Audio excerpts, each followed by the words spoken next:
ഇന്ന് സിമ്പിളായിട്ട് ഒരു ക്യൂട്ട് ബർത്ത്ഡേ കാർഡ് ഉണ്ടാക്കാം. അതിനായിട്ട് ഒരു പേപ്പർ ഫോൾഡ് ചെയ്തിട്ട് അതിൽ എന്തെങ്കിലും ഒരു ക്യൂട്ടായിട്ടുള്ള പിക്ചർ വരക്കാം. ഞാനിപ്പോൾ ഇവിടെ ഒരു കേക്കാണ് വരക്കണേ.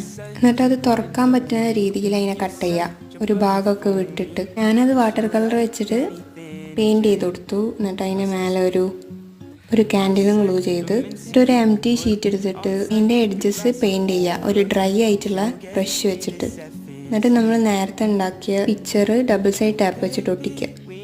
ലാസ്റ്റിൽ എന്തെങ്കിലും ഒരു ഡെക്കറേഷൻസ് വെച്ചിട്ട് നമുക്ക് വേണ്ട മെസ്സേജസ് എഴുതി കൊടുക്കുക. ഇത് ഏറ്റവും സിമ്പിളായിട്ടുള്ളൊരു കാർഡാണ്, വലിയ പണിയൊന്നുമില്ല. അപ്പോൾ നിങ്ങളെ ഫ്രണ്ട്സിൻ്റെ ബർത്ത്ഡേ ഒക്കെ വരികയാണെങ്കിൽ ഇത് ഉണ്ടാക്കി കൊടുത്തോളൂ. അവർക്കും സന്തോഷമാവും, നമുക്കും സന്തോഷമാവും. പിന്നെ ഞാൻ ഇത് ക്ലോസ് ചെയ്യുമ്പോൾ ചെറുതായിട്ടൊന്ന് ഗ്ലൂ ചെയ്തിരുന്നു, അത് ഇങ്ങനെ ഒത്തിരി ഒന്ന് ക്ലോസ് ആവാൻ വേണ്ടിയിട്ട്, അല്ലെങ്കിൽ അതിങ്ങനെ ഓപ്പൺ ആയി നിൽക്കും. കാർഡ് റെഡിയായി. ട്രൈ ചെയ്തിട്ട് ഫീഡ്ബാക്ക് അറിയിക്കാം.